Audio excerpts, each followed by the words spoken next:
চলো, মাছ ভাজা হয়ে গেছে, এটা তুলে নেবো। আমার বারবার খেতে ইচ্ছে করছে। আমি মিস ক্যালকাটা, চাই না দিতে টিপস, এখনো তো কেউ জানে না আমার ট্যাক্স টিপ। আমি মিস ক্যালকাটা 1976।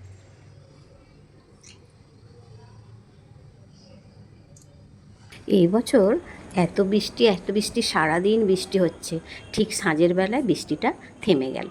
আকাশের দিকে যখন তাকিয়ে দেখলাম অসাধারণ মেঘের যে দৃশ্য, সেটা দেখে মনটা ভালো হয়ে গেল। এই বৃষ্টির মধ্যে ইলিশ মাছ না থাকলে চলে, তো ইলিশ বাড়িতে আছে। তারপরে বরকে বললাম একটা নারকেল এনে দেবে, তো বললো হ্যাঁ, বলে নারকেল এনে দিয়েছে। আজকে বানাবো নারকেলের দুধ দিয়ে ইলিশ পোলাও। কালো কালো খোসাগুলো ছাড়িয়ে দিলাম তো। মিক্সিতে এত সুন্দর গন্ধ ছাড়ছে। আগে কি করেছিলে? এলাচ আগে গুঁড়ো? আমি ছোট এলাচ গুঁড়ো করেছি। আরও তার এর জন্য কি বলো তো, ফ্লেভারটা আরও ভালো হবে, এলাচের গন্ধটা চলে যাবে দুধের মধ্যে। পোড়ার টাইম নেই বলে নারকেলটা ভেঙে আর এটা মিক্সিতে আমি বেটে নিয়েছি। এইবার এটা আমি ছাঁকনি দিয়ে ছেঁকে দুধ বের করে নেবো। এইভাবে দুধ বের করে নেবো, নারকেলের দুধ। নারকেলটা খুব মিষ্টি। শুরু করে দিলাম নারকেলের দুধ দিয়ে ইলিশ পোলাও। নারকেলের সমস্ত দুধগুলো ছেঁকে বের করে নিলাম, তারপরে পুরো নারকেল কোড়ার মতো খোয়াগুলো সব বেরিয়ে পড়লো। জল গরম করতে দিয়েছি, তার উপরে দুধটা বসিয়ে দিলাম। নারকেলের দুধটা ডাইরেক্ট গ্যাসের ওপর বসানো যাবে না, তাহলে দুধটা কেটে যাবে। সেই কারণে আমি হাঁড়িতে করে জল আগে ফুটিয়ে নিয়েছি, তারপরে এই দুধটা সেই জলের ওপরে বসিয়ে দিয়ে অনবরত নাড়তে থাকতে হবে। যদি নাড়া বন্ধ করে দিই তাহলেও দুধটা কিন্তু ফেটে যাবে। ভালো করে এটা খেয়াল রাখতে হবে, মানে জলটা ফুটবে আর এদিকে দুধটাও ফুটবে। তাহলে এবার নিভিয়ে দিই গ্যাসটা। গোবিন্দভোগ চাল নিয়েছি 500 গ্রাম। আজকে 500 গ্রাম চাল দিয়েই এটা বানাবো। এটা গোবিন্দভোগ চালের নিজস্ব একটা খুব মানে সুগন্ধ রয়েছে, সেই কারণে এটা বেশি ধোয়া যাবে না। এটা আমি একবারই ধোবো, ধুয়ে চালটা মোটামুটি জল ঝাড়িয়ে নেবো, ঠিক আছে? চালটা এরকম ঝরঝরে, জল থাকবে না, দেখেছো? মাছে তো নুন মাখানো রয়েছে, আর মাছটা ভাজবো বলে তো এই ফোড়ন দিয়ে দেবো 1/2 চামচ, অল্প একটু দিলাম।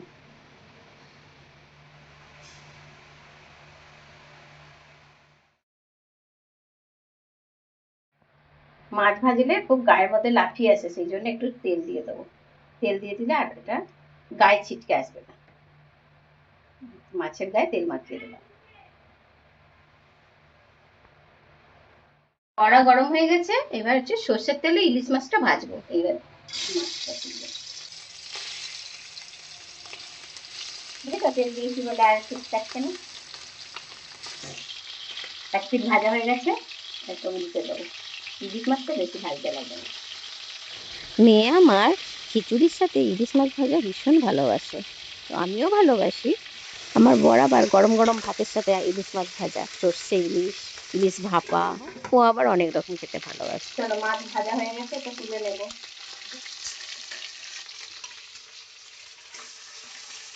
যেহেতু ইলিশ মাছের পোলাও বানাচ্ছি, সেই কারণে ইলিশ মাছ ভাজার তেলটাই হচ্ছে মাস্ট। সেই তেলেই হচ্ছে এই পোলাওটা আমি বানাবো। ইলিশ মাছ ভাজার তেলেই, এই তেলের মধ্যে 1 চামচ হলুদ দিয়ে দেবো কালারের জন্য, তবেই পোলাওয়ের ফ্লেভারটা আসবে।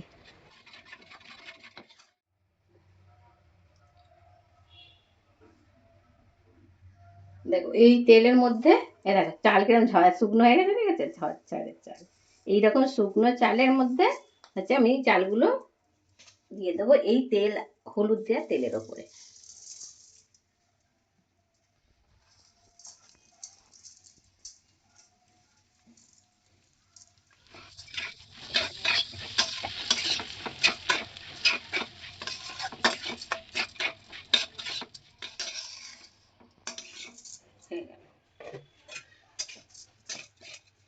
কাজু আর কিশমিশ গুলো একটু ভেজে নেবো, তার জন্য ঘি দিয়ে দিলাম।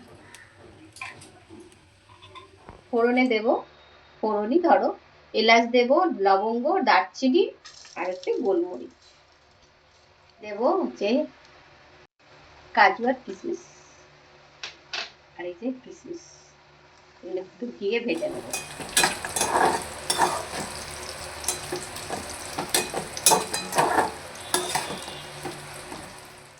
গার্নিশ করার জন্য রেখে দেবো।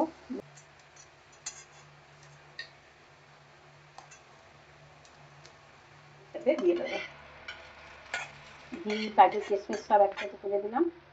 আর একটু ভালো করে ভাজা ভাজা মতো করে নেবো। পোলাওটা বানাবো এই নারকোলের দুধ দিয়ে।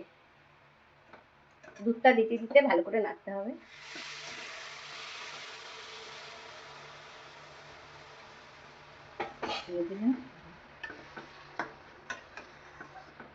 তবে এই দুধটা সম্পূর্ণ হবে না, একটু গরম জল দেবো, কেন তাহলে অনেক নারকোলের দুধ লাগবে। এই বাটিতে একটু গরম জল দিয়ে দেবো। নারকোলের দুধের বাটিটা ধুয়ে জল দিয়ে দিলাম।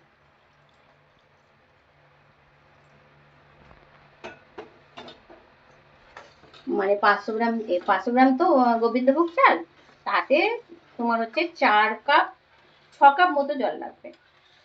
6 কাপ জল দিলে এটা একদম পারফেক্ট। এইরকম মানে এই যে চালটা দেখতে সমান, তো চাল থেকে হাফ ইঞ্চি জলটা ওপরে থাকবে। নারকোলের জলটা খুব মিষ্টি বলে নারকোলের জলটা আমি দিয়ে দিলাম। নুন দেব হচ্ছে 1 চামচ, একদম ভরে ভরে। চিনি দেব এই 4 চামচের এটা 2 চামচ। নারকলের দুধের গন্ধটাও বেরিয়েছে, ইলিশ মাছের গন্ধ সব একাকার। হ্যাঁ, দারুণ লাগবে না? মোটামুটি চিনিটা দেব 50 গ্রাম, বেশি দেবো না। 50 গ্রামের মতো চিনি দিলে মিষ্টি এসে যাবে। তা 30 মিনিটের জন্য ফুটতে দেবো। গোবিন্দভোগ চালটা আমার পোলাওটা রেডি হয়ে যাবে। গোবিন্দভোগ চালটা তুলে দেওয়ার পরে দুধ আরও সব কিছু দিয়ে দিলাম। তারপরে যখন চালটা ফুটে যাবে তারপরে গ্যাসটা সিম করে দেবো, কারণ সিম না করে দিলে জলটা শুকিয়ে যাবে, দুধ আর জলটা শুকিয়ে যাবে। এটা ধিমি আছে পোলাওটা বানাতে হবে। মাঝখানে একবার তুলে একটু নেড়ে দিলাম, যাতে এক জায়গায় না সবটা জমে যায়, সেই কারণে এটাকে নাড়িয়ে দিলাম। আবার ঢাকা দিয়ে দিলাম।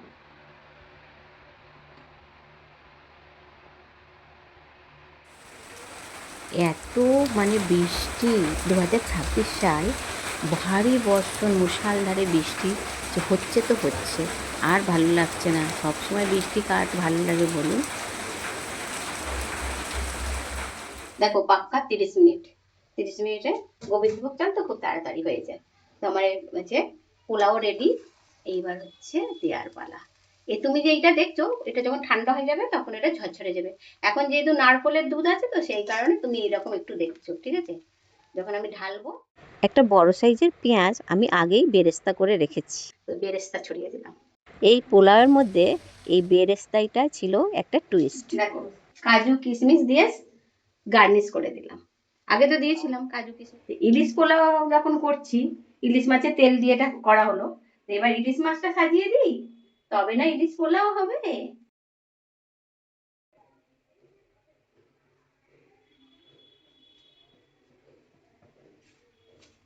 এই যে দেখছো ইলিশের একটু তেল আছে না থালায়, এইটা দিয়ে দেবো, দিলে আরো ফ্লেভারটা দারুণ আসবে। ভাই এগুলো হাত দিয়েই করতে হয়, নাহলে হবে না। তেলটা দিয়ে দিলাম, একবারে অসাধারণ ফ্লেভার দিলাম। আর আমি গ্যাসটা অফ করে দিলাম। ব্যাস, স্ট্যান্ডিং থাকবে 10 মিনিট। 10 মিনিটে আমার ইলিশ পোলাও ডান।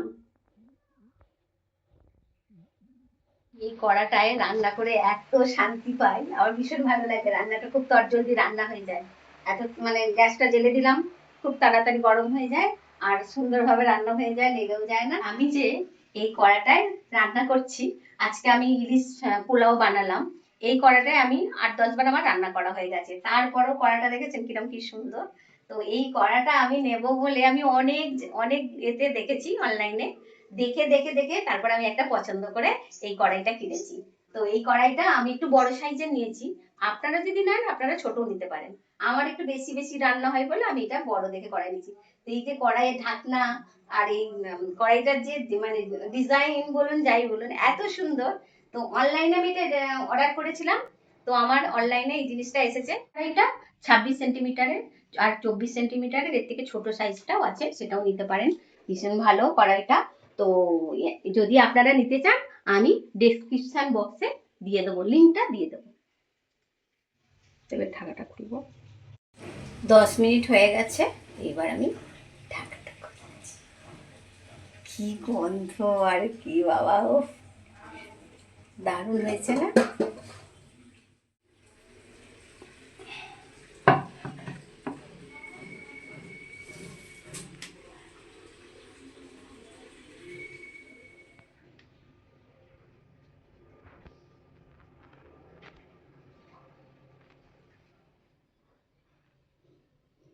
বেরেস্তাটা দিতে আরো সুন্দর সুন্দর হয়েছে, দেখো দেখেছো? ঠান্ডা হয়ে গেল বললাম। তবে এটা নারকলের দুধ আছে বলে কালারটাও সাদা হয়েছে, আর এটা এরকম হয়েছে। ঠিক আছে, আমি এটা তুলছি, দেখো।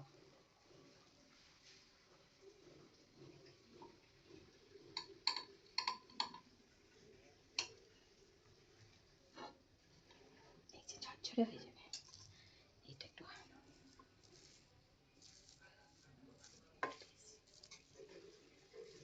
এটা ঠান্ডা হলে একদম ঝরঝরে হয়ে যাবে।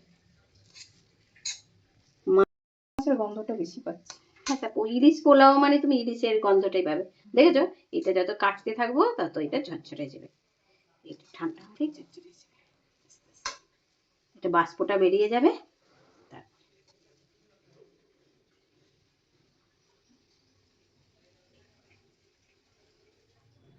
দেখেছো? হাওয়া লাগতে এবার ঝরঝরে হয়ে যাচ্ছে, একদম খিলা খিলা হয়ে যাবে।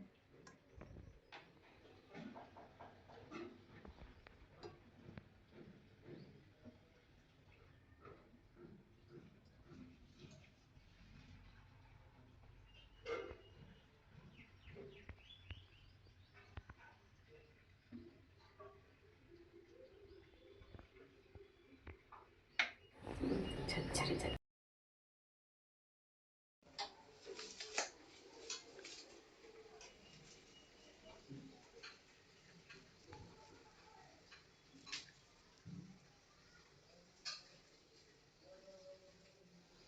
একটু মাছ নিলাম, আর তার সাথে একটু কাজু, আর একটু হচ্ছে পোলাও।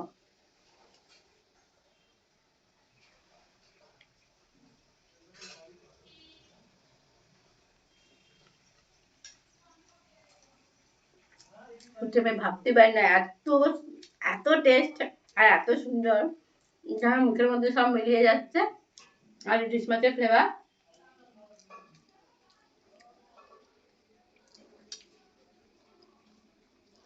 আর পুরো অসাধারণ হয়েছে।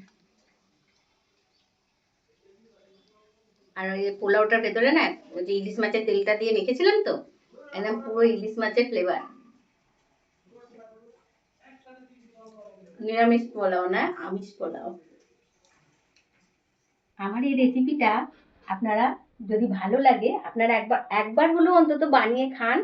বানিয়ে খেয়ে তারপর আমাকে একটু কমেন্ট করে জানাবেন যে কেমন হয়েছে। অবশ্যই জানাবেন। আমার বারবার খেতে ইচ্ছে করছে। ইলিশ পোলাও অসাধারণ অসাধারণ। আমি মিস ক্যালকাটা, চাই না দিতে টিপস, এখনো তো কেউ জানে না আমার ট্যাক্টিক্স টিপ। আমি মিস ক্যালকাটা 1976। বাকি লিরিক্সটা আমি ভুলে গেছি, আপনারা ভিডিওটা এনজয় করুন।